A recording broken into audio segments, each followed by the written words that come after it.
আজি অনুষ্ঠান নহয়, আজি আমাৰ বড়োলেণ্ড টেৰিটৰিয়েল কাউন্সিলৰ লাষ্ট বাজেট ছেশ্যন দুদিনীয়া যোৱাকালি আৰু আজি ডিছকাশ্যন আছিল, ভালে ভালে হৈ গ'ল।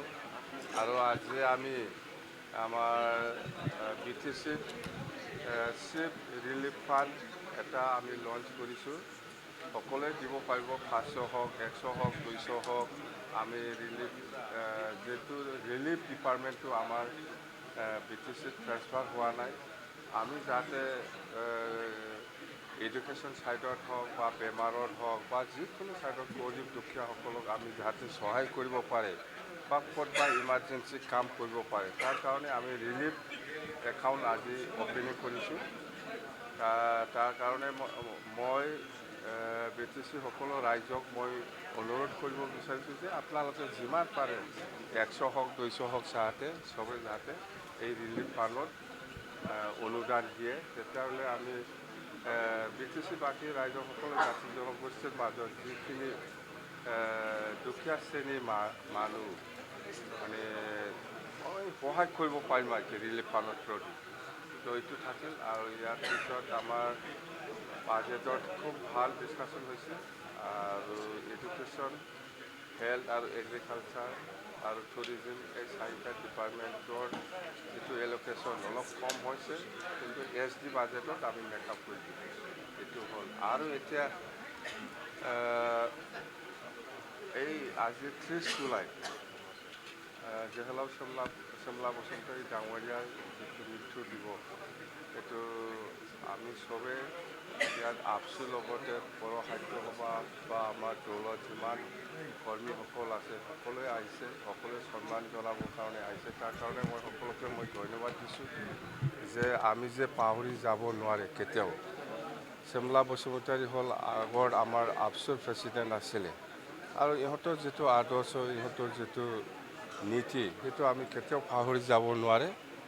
ইহঁতৰ আদৰ্শ, ইহঁতৰ নীতি মতে কাম কৰাৰ কাৰণে আজি আমি বি টি চি পাবলৈ সক্ষম হৈছে। আৰু ইহঁতে যিটো আদৰ্শ লৈ পেলাই আমাক দেখাই গ'ল, সেইটো আমি কেতিয়াও পাহৰি যাব নোৱাৰে। সেইটো আদৰ্শ নীতিৰে আমি আজি কাম কৰি আছোঁ আৰু কাম কৰি যাম। মুঠতে ইহঁতে যিটো উদ্দেশ্য লৈ পেলাই বড়োলেণ্ড মুভমেণ্টত আগভাগ লৈছিল বা লিডাৰশ্বিপ লৈছিল, সেইটো নিশ্চয় এটা সময়ত আমি সফল কৰিব পাৰিম।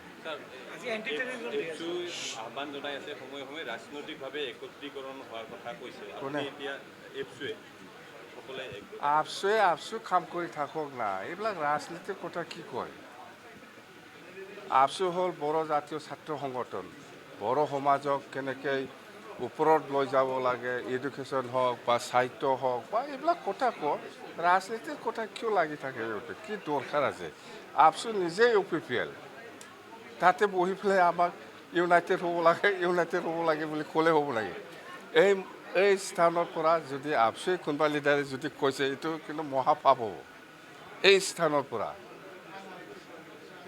পৰা যদি কোনোবা আপচু লিডাৰে সেইটো কথা কৈছে, সেইটো কিন্তু মহাপাপ হ'ব। চমলাদা এনেকুৱা মানুহ নাছিল।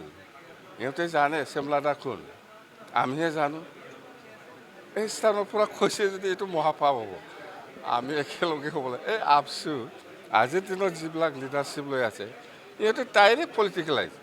5 বছৰ ইহঁতে চৰকাৰ চলাইছিল আপচু অফিচৰ পৰা, আৰু আমাক কয় ইউনাইটেড হ'ব লাগে। এই স্থানৰ পৰা যদি কৈছে এইটো মহাপাপ হ'ব। বেলেগ ছাইডৰ পৰা ক'লে বেলেগ কথা আছিল, কিন্তু নাই, চমলা বসুমতাৰী ডাঙৰীয়াৰ যিটো পৰিয়াল,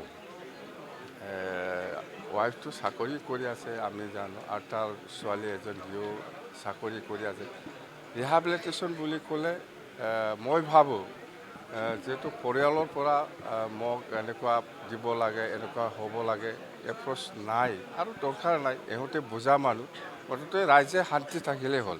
চমলাদা বসুমতাৰী ডাঙৰীয়াৰ যিটো এই মেমৰি কিবাটো সদায় থাকিলে হ'ল, সেইটোৱে যথেষ্ট। আজি এপইণ্টমেণ্ট লেটাৰ দিছে সেই ফাৰ্কটো চাবৰ কাৰণে। এই ফাৰ্কটো চাবৰ কাৰণে চোৱা চিতা কৰিবৰ কাৰণে কোনো মানুহ নাছিল।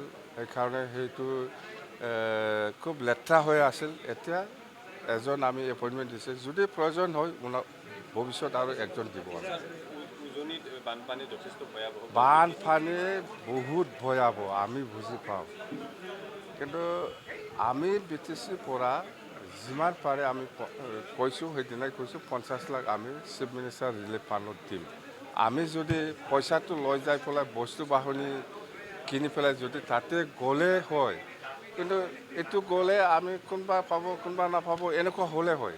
চিফ মিনিষ্টাৰ ৰিলিফ ফাণ্ডত দিছে, গভমেণ্টে ভালকৈ বিতৰণ কৰিব সহায় কৰিছে। আৰু প্ৰয়োজন হয় মানে আমি যদি কেপাচিটিটো আৰু চেষ্টা কৰিম আমি কেপাচিটিটো আৰু বঢ়াবৰ কাৰণে ৰিলিফ ফাণ্ডত পইচা দিবৰ কাৰণে।